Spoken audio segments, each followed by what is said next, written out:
Welcome back, everyone, for the second half of Olympus Rises. Glad you all could be here. Hours 3 and 4 coming up right now. Like to thank everybody for being here. Hope you guys are enjoying so far, and I can't wait to see what happens. Let's check in with the gang, make sure they're all here, and see what Fortune's been up to for a little bit. Hello, everybody. Hello. Yo. So, Fortune. Mm-hmm. Now that you've had an hour to think of the next part of your plan, what would you like to do? Well, first, And just FYI, we have determined that the high-speed train can get you around the planet in a day. Like in an afternoon. cool. Yeah. I would like to maybe go see Sarah MacGyver. Aha, yeah, that's what I thought you were going to say. Yeah. So you head off back to the capital, and you get over there to those familiar digs that was Sarah MacGyver's doctor's office. And as you walk in, it is almost identical to how you remember it. There's the woman sitting behind the receptionist desk, and it's the typical like clinic atmosphere. Mm-hmm. It appears to be quite a slow day. There's probably like one other person, and it's clear they're waiting for whoever's getting a consultation, because they're kind of like bored, kind of like just staring out the window, looking at magazines and stuff like that. Okay. So you walk up to the receptionist, I assume. Yeah. Yeah, and she says, "Yes, sir. How may we help you today?" I would like to see Sarah MacGyver. Ah, yes, Dr. MacGyver. And what may be the reason of your visit? Let her know it's to do with an old friend named Philip. Ah, yes. I will inform her of this, although, please have a seat. I'll let her know. Alright, thank you. And so you see her kind of like, she pages and then like types a few things. And a few moments later you see a woman come out with like kind of a smile on her face. And like kind of like an overly big smile. And the man who's sitting there, he looks up and he smiles as well. He's like, "Oh, honey, they look beautiful." And you can tell she's showing off her teeth. She's obviously got prosthetics put in. Cool. And they kind of walk off. And you kind of like, you watch them leave, and then you turn and you see Sarah MacGyver, who's just kind of like sitting with her arms crossed and kind of a bemused smile on her face, leaning against the door frame. And she's like, "I was wondering when I'd see you again." Hello. Man, I practiced this so many times. Get it right. Hello, Sarah. Arthur, wasn't it? It is. What? Yeah, it is. Good, let's get some fresh air. And she kind of like comes over and like grabs you by the arm and like drags you outside. Yeah. And you go around like back to an alleyway, and you see her like kind of like digging through her pockets. And she pulls out what looks like the equivalent of like a vape, but like a futuristic one. Yeah. And she's like, "I know it looks bad, but at least it doesn't kill me." And she, like takes a big inhale and kind of like savors it for a moment and exhales, and she says, "So, Fortune, what can I do for ya?" Or she says Arthur. Sorry. Yeah. No, that's fine. I'm like, well, it has something to do with Philip, but more maybe helping me to help Philip. And I know that sounds weird, but the less you know, the better. Yeah, I think she laughs and she says, "Oh, it's not weird at all. Philly boy was always getting into trouble and having to have people bail him out. What do you need? Is it money?" No. More, would you know a way to maybe smuggle something on planet that you're not supposed to have? Yeah, and I think, like, she looks at you for a moment, and her eyebrow kind of raises, and she goes, "Huh. So, I'm thinking that I do need a bit of information here. And roll me a persuasion check.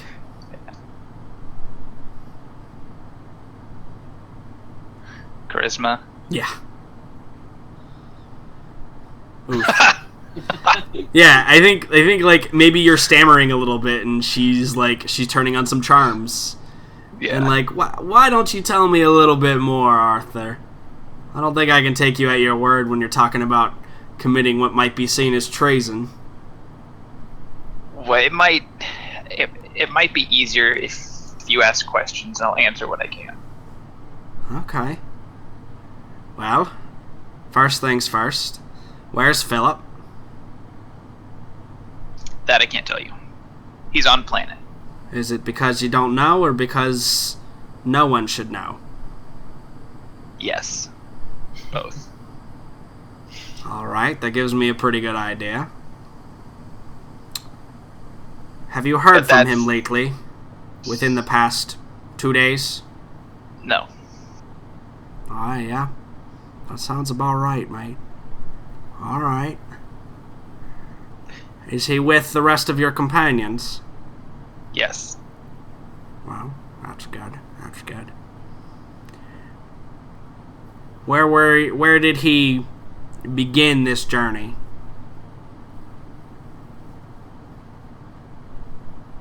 I give her whatever. I forget Yeah. the name of the city place we. I don't know if I came up with it, to be honest. You're probably It's not. Sussex, obviously. It's Sussex. Oh, okay, Sussex. Yeah, got it. Don't laugh too hard, Will. Yeah, and she just kind of nods, and you can see she's like doing the math in her head. And she says, "It's a bit of a sticky pickle you got there, Arthur." Yeah. Yeah. How big is it?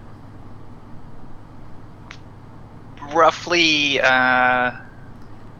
maybe like 2.5 feet-ish. Yeah, Long? I think she kind of gives you like a big smile. And she says, "Oh, yes, the thing you're smuggling, of course." Yeah. Again, she kind of like smiles. She Jordan, says, this is why you don't get ads.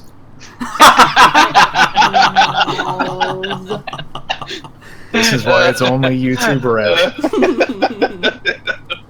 adult content over here. If you were wondering. Yeah, in case you were wondering, it wasn't the F-bombs at the beginning of the No. video. It was clearly No, it's all the sexual innuendos. it was clearly that sexual innuendo I made. Yeah. Yeah, and so I think that she smiles and she does the math again, and she says, "It's a bit of a job, Arthur." Well, it can be broken down into smaller pieces. What do I get out of this? Anything. It's a huge favor, and it's doing more than just smuggling something in. Like, anything you need, whatever you need, name it, I'll do it. I think she kind of nods, and she's gathered pretty much what's going on. Maybe.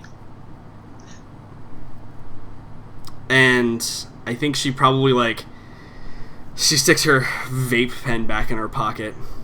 Actually, that's the real reason we don't get ads, because we talk about vaping.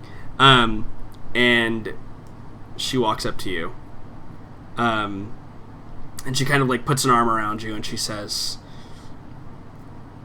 "Here's what I want you to do. And I'm going to message you something." Okay. But she will go along with it at a price, of course. That price will be relatively easily payable. All right. She says it'll take a day. She has a shipment coming in that she might be able to slip it into. Okay. And it's something that's pretty low risk to her. Except for the fact that it was being delivered to her, so there might be an inquiry if anything is caught, but yeah. other than that, no. So let me just do this real quick. NPCs. Oh, I didn't actually put her in there for some reason. That's okay.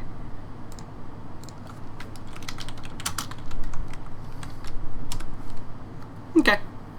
She is sufficient at smuggling your piece in. Cool. So you get a call the next day from her, and you go down to her office again, and you're actually invited to come into her office.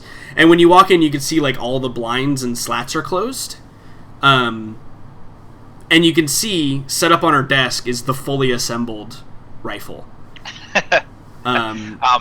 Also, how hard would it be for me to get my APWD on planet? Your box? Yeah. Nothing in it. If there's nothing in it, not hard. Okay, then during that day, I would have brought that from the ship. Yeah, absolutely. If there's nothing in it, not hard. Yeah. So yeah. You see it set up, and you see her, she's kind of like, she's got it like propped up against her shoulder. And she looks like she might know how to handle it. And you can see her like kind of adjusting a little bit on the scope. Mm-hmm.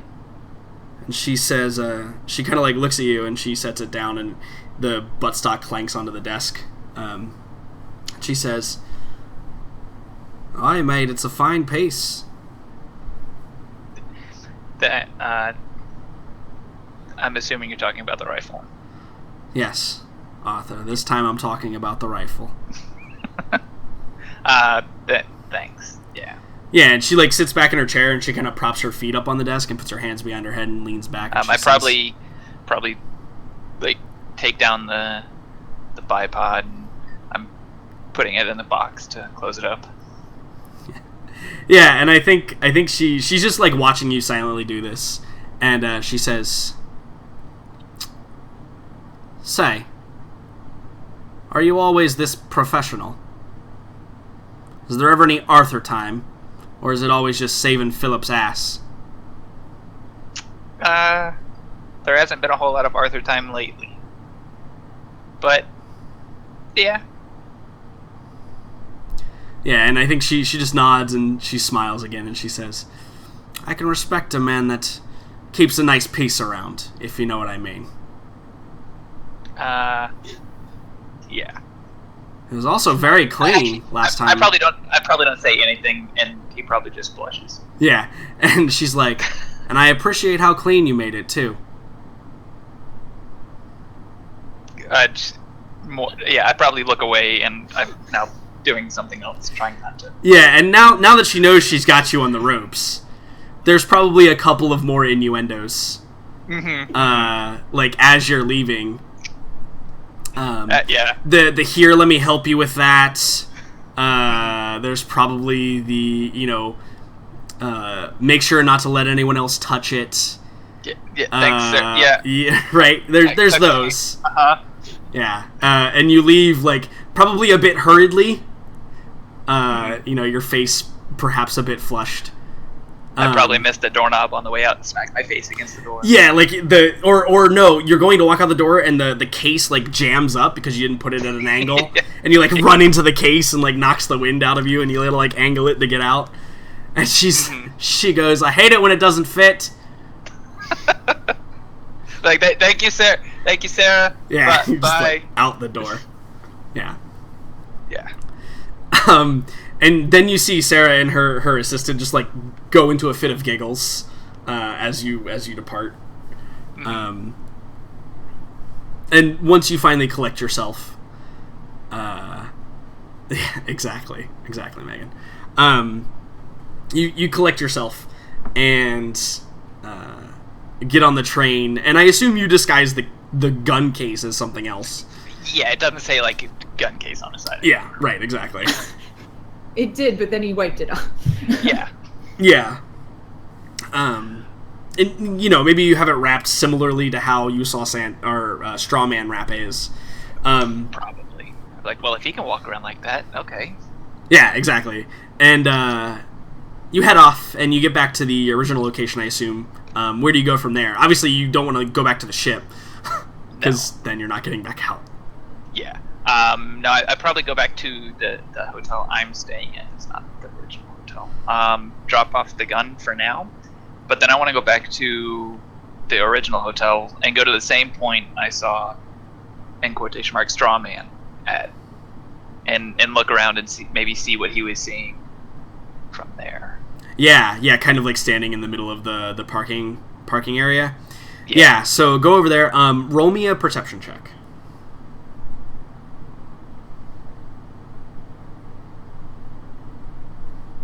On intelligence or wisdom? This one's going to be wisdom. Whoa. Nice. Yeah, good. I see everything. 12 is just short of legendary, but I think enough in this case. Well, for me, that's as high as I can go. So. Okay, well there you go. That's double sixes. Yeah, so you walk over there and you're kind of gazing around and observing, and it looks like you can see immediately what Strawman was looking at. He was gazing from this point, and he was there's probably a term for it in the world of long range combatants. But it's probably like reverse engineering the shot or something. Yeah. Right? And you can immediately see, like, as you stand there, you realize exactly what he was doing. Is he was reverse engineering the shot. And you see every single point around you that may be a good opportunity to be taken out.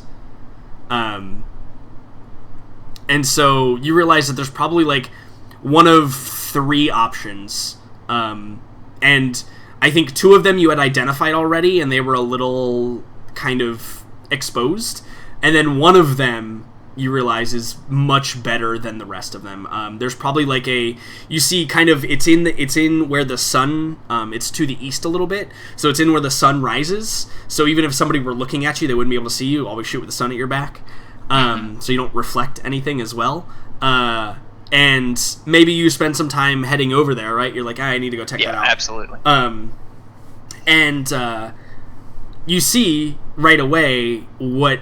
Or no, I think you get up there, and we'll hold your perception check as well. We'll carry it over. You get up there, and maybe you're like searching around, and we see you bend down and pick something up off the ground, and it's a piece of straw where the end is slightly chewed. And so you know exactly where Strawman is intending to take his shot. Yeah. So I would like to, again, find a good vantage point on this position. Yeah, so you're going to reverse engineer this position, right? Yeah. Yeah, exactly. And I think you can right, and that's how it goes, right? Like whoever's one step ahead. I want to build the biggest bomb I can and place it at this location. No, because I need something that he had. Right. Well, yeah. Fortune doesn't know that, and I'm trying not to play it like I do, but... Yeah. No, your method would dictate that you do exactly what you're doing. So, yes. Right. So you're able to figure out exactly where it's going to be, and I think that... roll me a luck save, actually. It's going to determine how good... Not how good that position is. Oh, okay, perfect. That's great fucking luck save. So you realize, and again, this takes you some research, and maybe like a day or two. Again, it's getting close to the time when the group is supposed to come back. Mm-hmm. You find the ability to be at a vantage point along like an abandoned warehouse tower. Where you actually have a vantage point to perhaps even from this juncture, if you wanted to risk the fall, to get to the ship by bypassing security. Oh. But again, it actually might behoove you to have something like a parachute. It's perhaps 5-6 stories up, because remember, he's probably 3 stories up and you're probably 3 stories above him. Mm-hmm. So think of it like six stories up. It's not a fall you would want to take just on your legs. Yeah, no. 65 feet is not fun. Yeah. Pro tip. Standard parachutes have a chance to fail completely. It's true. It's true. Now, what you could And do then is you could absolutely Indiana Jones the shit out of it and just bring like a grav lift and then just hope and pray that it stops you in time from hitting the ground and splatting. Other than that, you do have a good escape route, but it's not going to be as direct, and you still have the security aspect to figure out. Okay. So, Yeah. take that in mind. I And will. I'm going to let you think about that for a few minutes while we Sounds catch good. up with the rest of the party. Dawn is broken for the group of you. You've been traveling throughout the entire night. You're cold. You probably ate while walking. Your feet are probably numb by this point. Dr. Fisher, you've probably used another stim by this point. It's probably been 12 hours since the last one. So go ahead and erase another one out of your inventory. And there's no show signs of stopping, although you do notice that you are following a rough trail. It's probably the equivalent to like a game trail.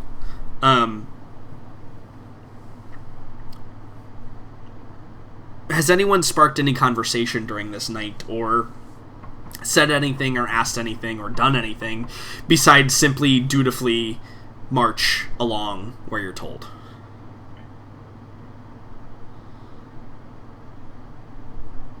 I mean, I don't know. For Gogo, I would say no. It's definitely the feeling of foreboding and funeral march. So no, I don't think she would just spark up conversation with somebody He did also ask us to be quiet. and not make noise. That's true. So that's the thing. They also told you not to smell, so I mean... Well, If one of those Oscar things we smells can it, it's help. only like a rose.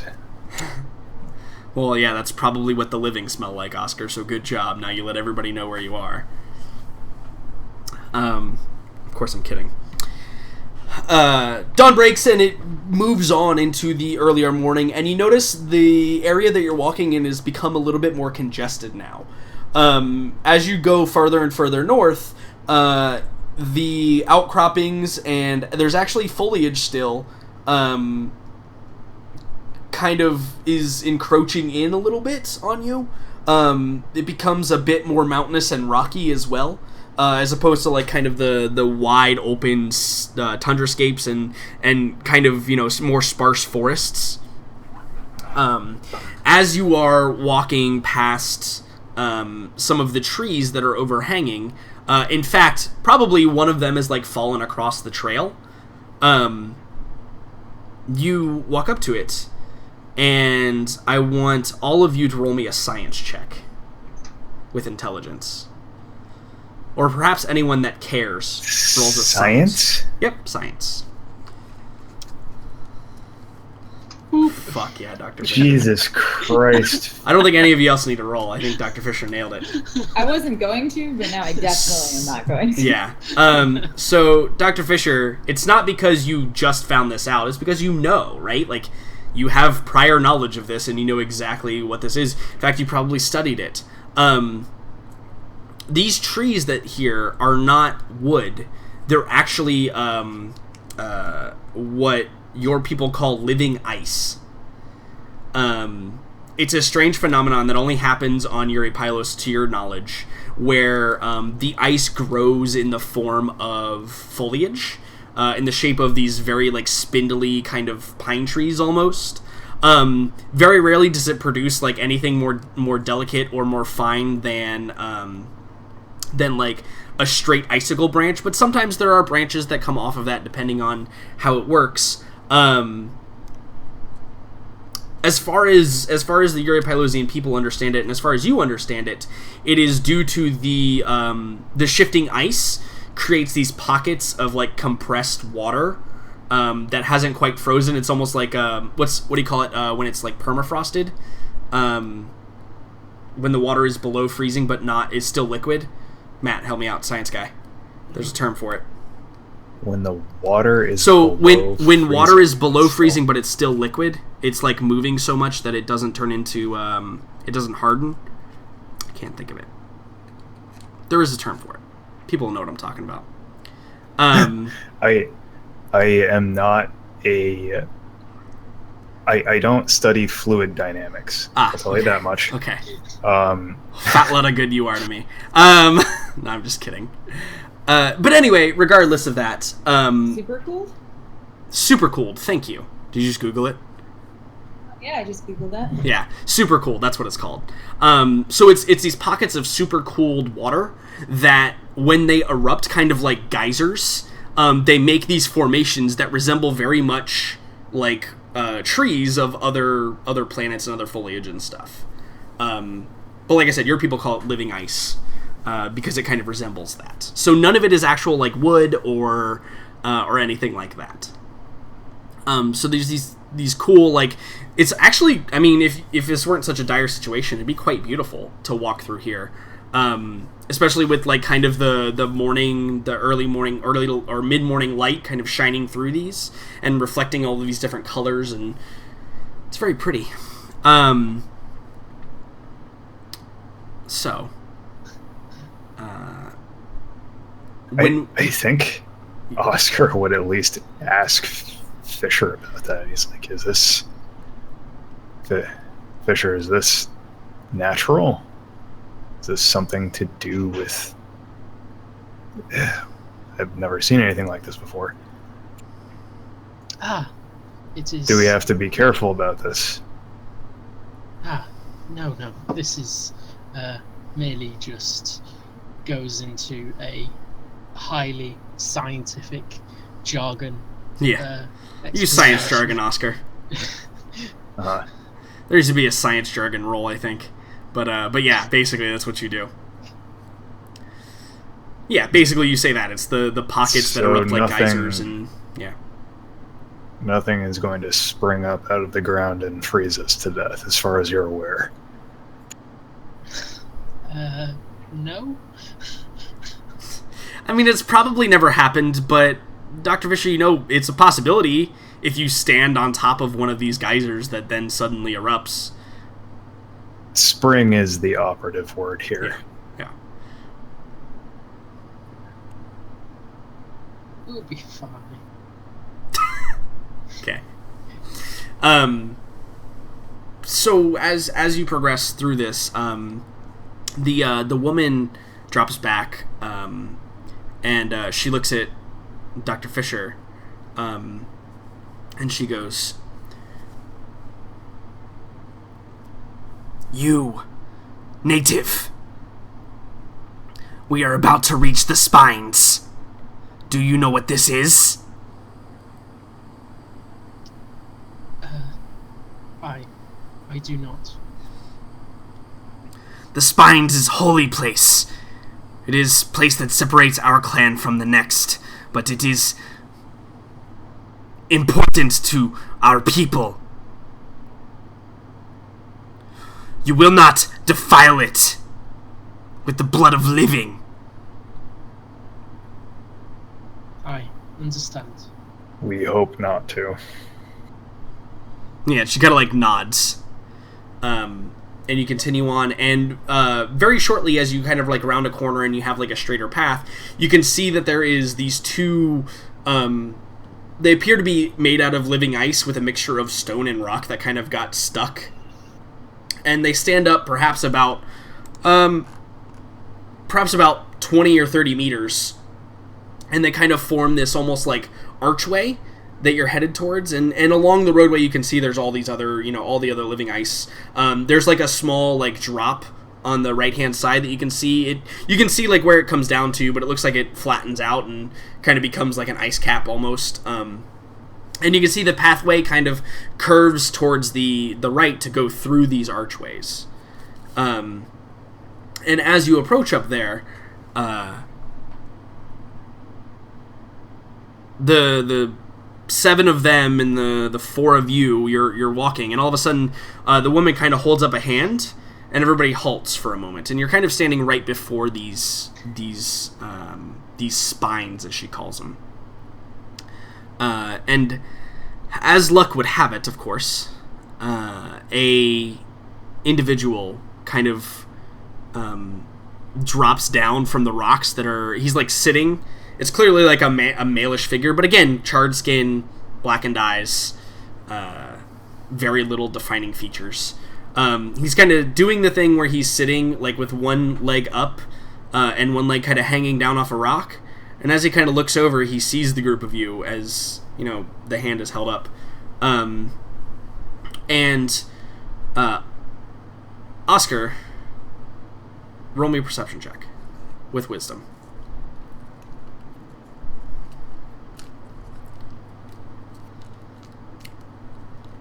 Okay, yeah. Nailing it today. When this happens, you visibly see a tightening of hands on weapons from the group that is escorting you. It seems pretty clear. There is a collective clench. Yeah, it seems that this was either unexpected or they may recognize this individual, right? And it's not good. One of those two things, or both, are definitely at play here. And the figure kind of, you see, he's like twirling something in his hand. You can't really tell it's long and thin. And he kind of like swings both legs over and kind of leaps down and lands in the snow with a soft thud and begins walking up, twirling this thing in his hand some more. And the woman that's leading you, she kind of walks off a few steps to kind of like become like the person talking, and she says, "We wish to pass the spines. You will allow it." And the man that's there, he speaks quite differently than the rest of the people you've encountered so far. His voice is much more smooth. And he says, "Well, I don't think so. I don't think that'll happen. Why do you bring this food here?"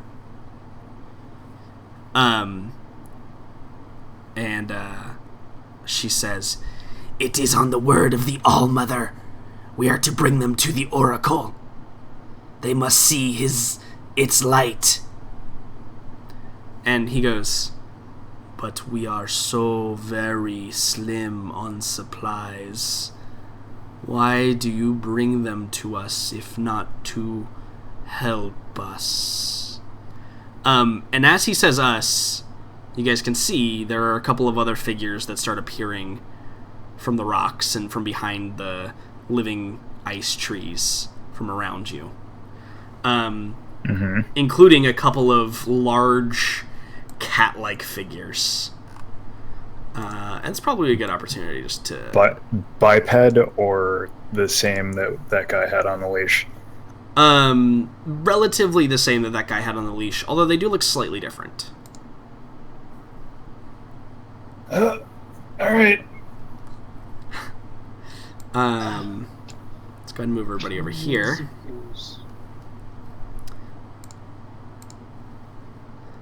Everybody can see everything, I assume? I can't see shit. Nothing?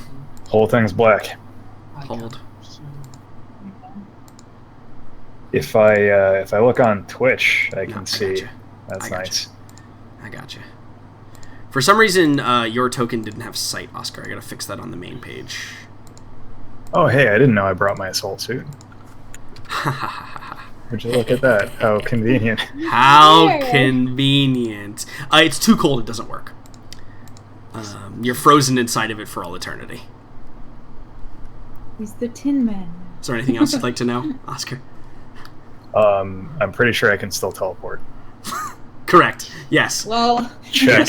You just check and mate. you teleport in your frozen together assault suit across. In or out of it. Correct. It could be like a sarcophagus. I could just teleport back into it whenever I need to sleep. True. Seems good. So you can see these figures that are standing. The ones in red are the normal dudes. And the one in black is the one you're addressing. And then you have your friends around you. I use the word friend lightly. Wait, I don't see any kitties. Look slightly to the north, right next to the spire on the left, and then look slightly behind you at this one down here. Hey, Jordan. Yeah. What view could I get for this? Oh, yeah, good point. You know what? Actually, I know what happened is I enabled dynamic lighting, but then I didn't do any dynamic lighting. So let me just turn that off. You should be able to see everything now, yeah? I can. Yeah. Good. I promise I won't say anything. Look out, they're all around. No. Look out, they're gonna kill you. We all have full view currently, so. Mm-hmm. Yeah, no, everybody has full view. I didn't block anything. This is too much work.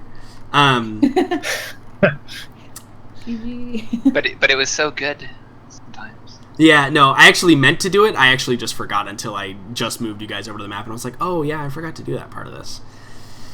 It's cool. It's fine. No problem.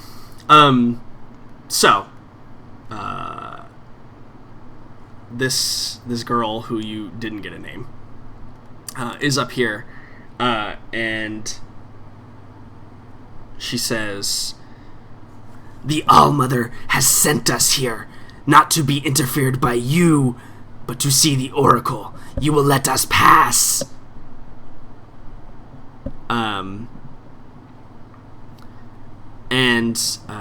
He kind of sits there and kind of looks puzzled, and he looks over. Gogo is never unarmed. Unless she's literally unarmed. Correct. Yeah, literally without. Yes, correct. Yeah, I'm the only one that's so actually fully unarmed, so that's fun. Just curious.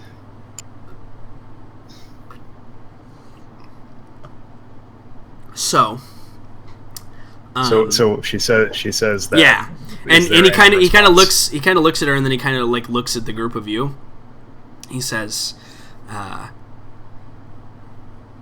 "Why do? Oh no, sorry, wrong voice." He says, "Why do they want to see the Oracle?" And then the woman, who clearly is not one of deception, she says to him, she goes, "They have wishes to use it to save their friend from his death." And again, I think you see the guy, he kind of like puzzledly like kind of arcs an eyebrow, and he says, "Why do they wish to have this upon them? It is a strange request. Almost strange enough that I believe it. And I would like all of you to roll me a luck save, please." This could be the one. Oh, you're kidding. At least I'm not even. Guys. Well, I always Guys. get my luck saves. What do you mean? Of course. Yeah! Oh my god. Nice. All right. Nice. I'm gonna roll one more because. So Oscar's the only one who lives. I would say Oscar's the only person who doesn't get shot in the head. Well, if you look at Ken's character sheet here, he has a luck save.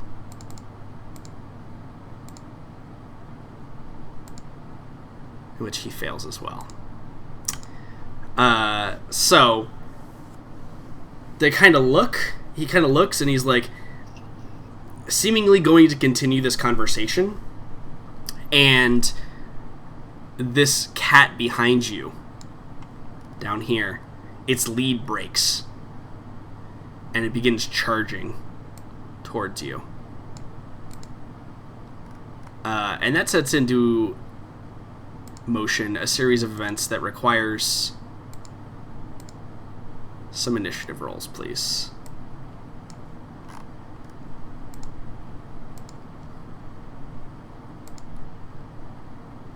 That's a good roll, Philip. That is.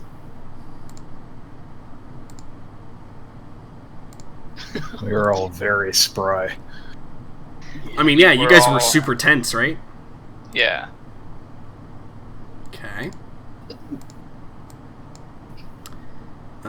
And then is it this one that is the... you. Yes. Oh. Ooh. Okay. And then is it this one? Nope, it's the other one. It is the one who broke its lead. He is a creature.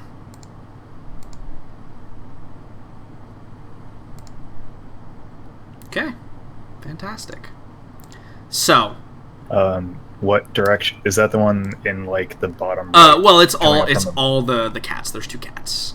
But I also realized that I need to roll for. Wait, all of them simultaneously break free, or just no? Just that one broke free. It's kind of important. Just that one.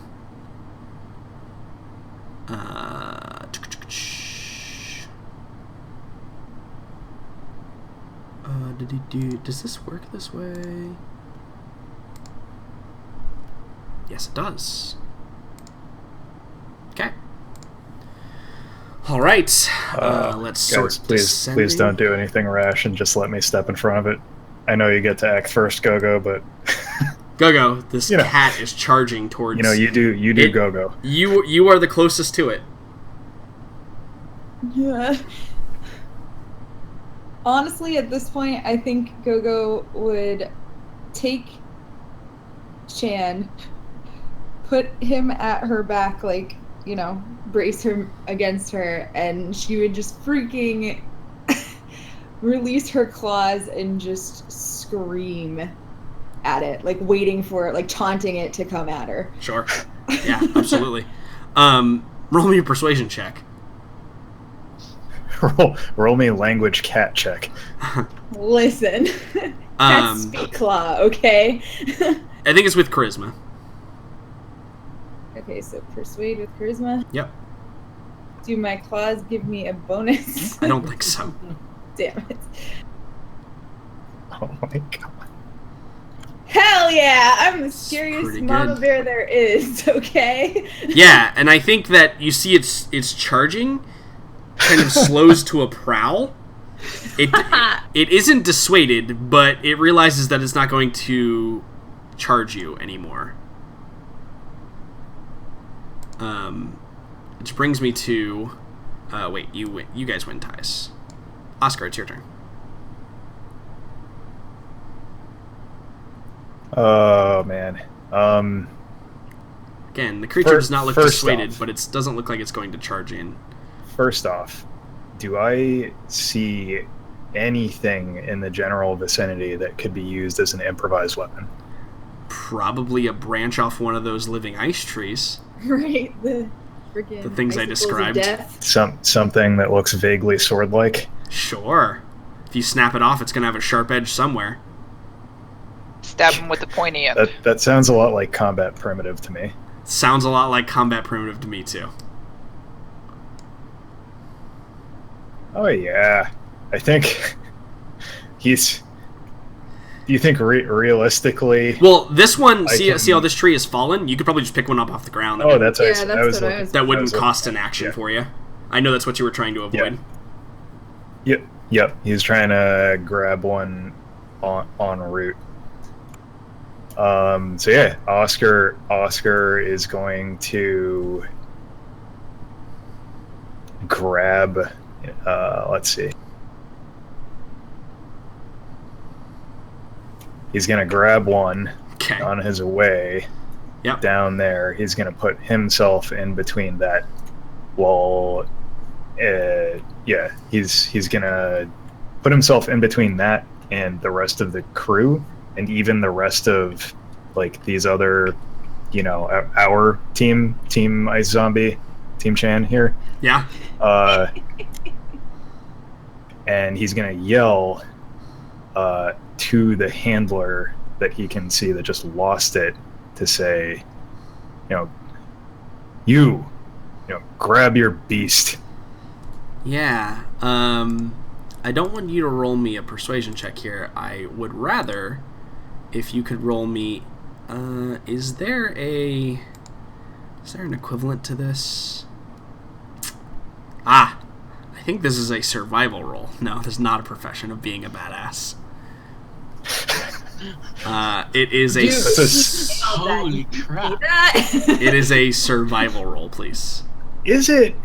Yes. Okay. With intelligence. Or wisdom. With wisdom. keeping us secure? No. No. This is to identify something. But it requires survival, not perception or any of that nonsense. Oh, here goes.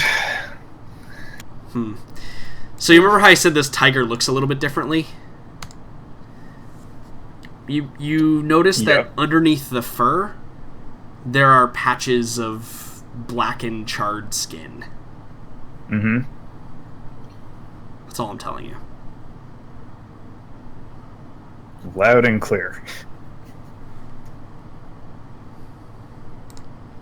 Dr. Fisher, it's your turn. I mean, that's the end of my turn. I can't do anything with that information. A crappy weapon I can't physically use is better than no weapon at all. Something to defend thyself with. Yeah, so I would also grab one and come back close to Chan. Sure. Just keep it ready to flail about if need be. Sure. So, I need to roll a mental effect save for these guys. Might not be great.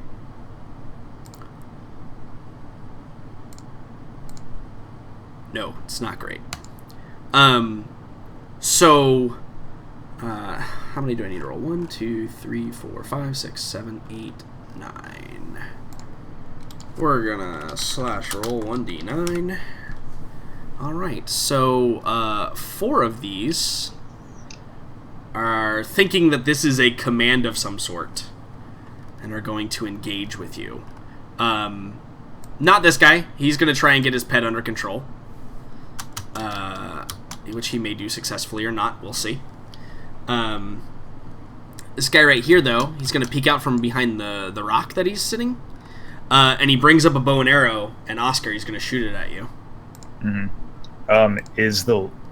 Importantly, before any of this happens, does the leader appear to be engaging, or is he still sitting back? I will let you know on his turn. Okay. Yeah. But this guy is acting before that, right? Like he's like, okay, that was it. That was the signal.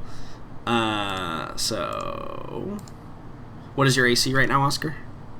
CFU plus Dex is 3. But he strikes you. So that is a. I am going to try and deflect that projectile. Okay, how so? So you with level 4, level 5 telekinesis. Okay. Let me check what it says. I can't remember the name of the actual skill. Connect shield. Okay, level 5. Yep. And you have that mastered? I do. Okay. Must re-roll the hit and damage and take the worst result. Okay, I will re-roll it. That is the sole reason I didn't try and sneak my assault suit onto this planet. I miss. So, the bolt flies towards you, and then before it hits you, it kind of like gets splintered and shatters to the ground. This guy back here is going to take a step forward. And he is going to, at the closest enemy to him, he is going to do a thing. I think this guy probably has...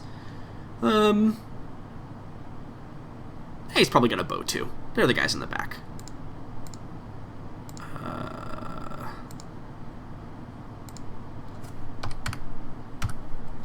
Holy shit. He fucking nails this guy. So the guy closest to him takes a bit of damage and doesn't go down, though. Hang tight. Who just attacked who? This guy? Right here? One of our guys... Just attacked this guy. Oh, right shit. Here. Is that because their tokens are the same in the turn order? And Oh no, I was looking at the... I was looking at a PDF, and I just didn't see what happened. Right. This guy's gonna move in and stab with his spear.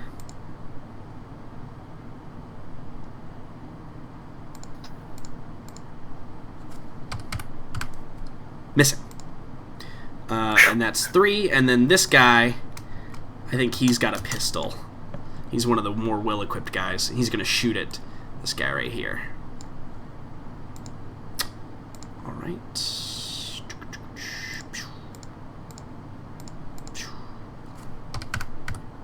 Missing.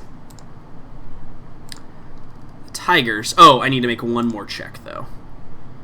I need to make a... It's actually a...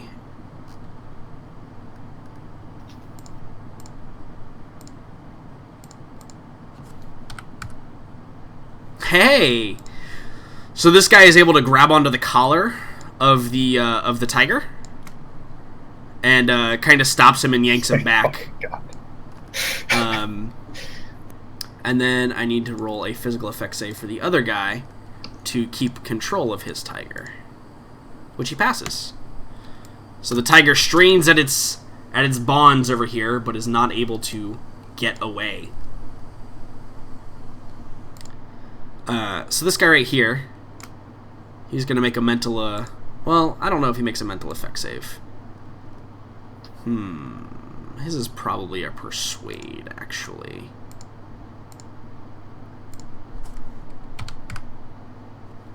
A 10 is pretty good. So I think he raises up his hand. He's like, calm down, calm down. I did not say to attack yet. Let's hear them out, at least. Maybe they can become food later. And you see this guy right here, with an arrow like sticking out of his chest, but seeming paying it no mind. Kind of just like breaks it off and tosses it to the ground and kind of eyes, kind of angrily, the person who shot it. So luckily, all the rolls are coming up party. And Everything's coming up Millhouse. And you guys were able to de-escalate the situation without taking any losses for now. These two separate, but not for long, I'm sure. This guy here, he's going to come up to you. And he's going to, like, regard the group of you, and he's kind of got his arms crossed. Like, kind of looking at you guys. And he says, "What do you have to say before we consume you?"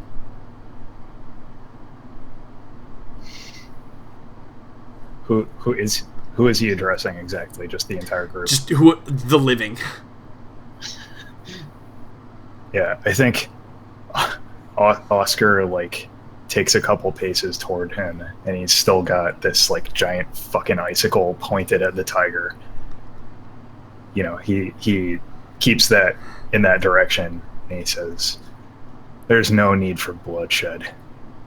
We were directed not to spill any on these grounds. You will let us pass." Yeah, and I think he kind of looks at you, and he kind of like holds out his forearm, and he scratches, and he's staring at you the whole time, and he puts big long rakes in his arms, and he tips them over, and nothing comes out of it. And he says, "There is no blood to spill here, only to consume. You will give me a reason, or you will..." And he gets that far, and the girl comes up behind him, and with one motion, cuts his head off. Yeah. And it just kind of rolls to the ground. You see the body like drop to its knees and fall forward. We're fucked, but yeah. Okay, so Oscar Good job, girly. I don't know your name. Oh, and he failed his save too, so he is actually dead. Oscar does not miss a beat, and he walks over to where they were standing to try and collect his weapon. Well. Did he just get his head cut off and then have a physical save to see if he died? Maybe. Yeah, remember that. Never So mind. that Dude, sets... they're zombies, you gotta do the brain. That sets a Yeah. series of events in these other zombies, in which I'm going to have to do this a couple of times. 1, 2, 3. Oh, yeah, no. Damn. So, Jesus. all of these, the red zombies, they book it. But Scatter, bitches. they leave Retreat. without their pets. Yeah. And seeing the opening, their pets charge in. And I'll bring this back up, because it might matter now.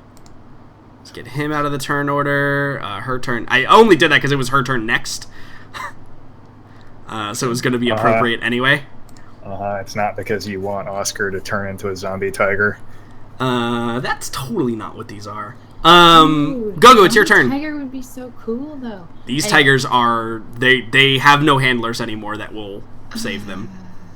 Is it still slightly intimidated by me? Oh, God, no. No, it's Great. over that. Okay, hold on. Remember, you can also, like, ready an action if you wanted to. No, I'm going to. I was actually... Excuse me.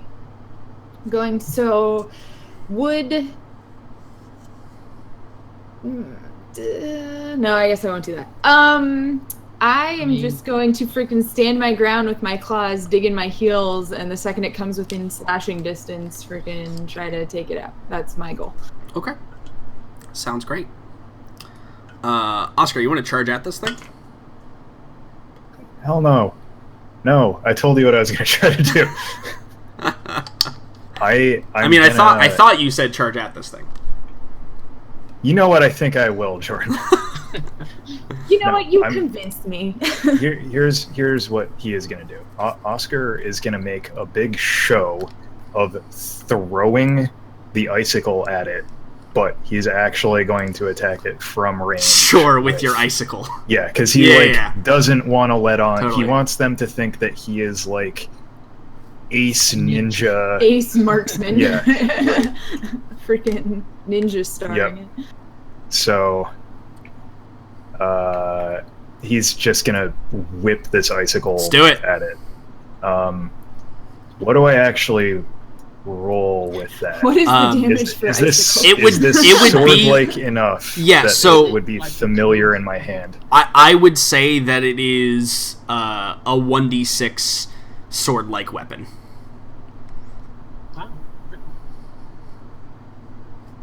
But it does 1d6. It does 1d6 damage in case of instead of your normal monoblade damage. Okay, so I'm just gonna use my normal attack macro, and if it hits, we'll figure out what. Yep. Like just subtract off.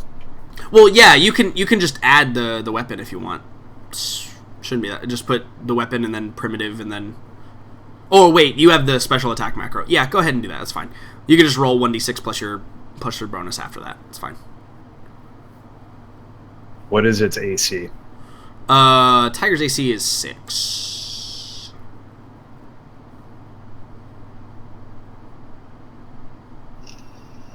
Oh, please.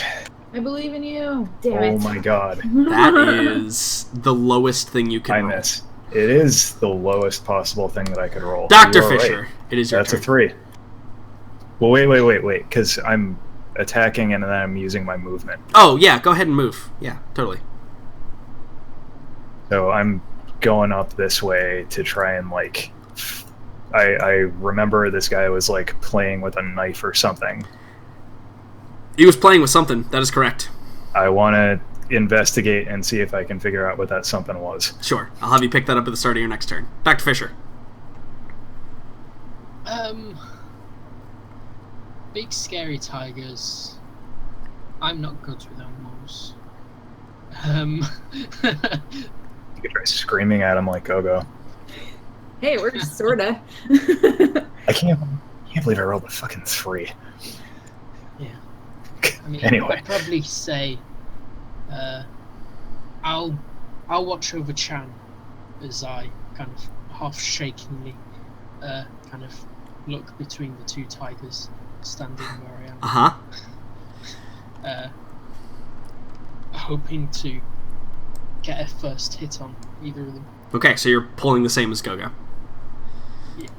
Alright.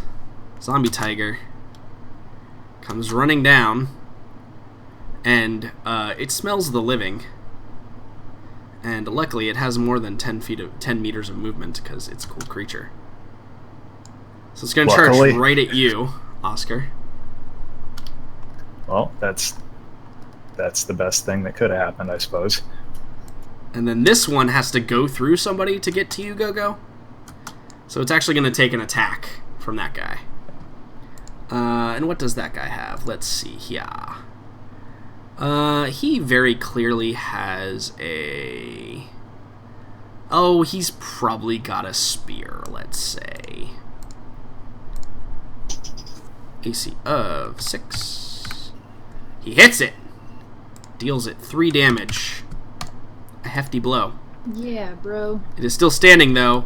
And when it gets to here, you and Dr. It's going to charge both of you. You and Dr. Fisher get to attack it.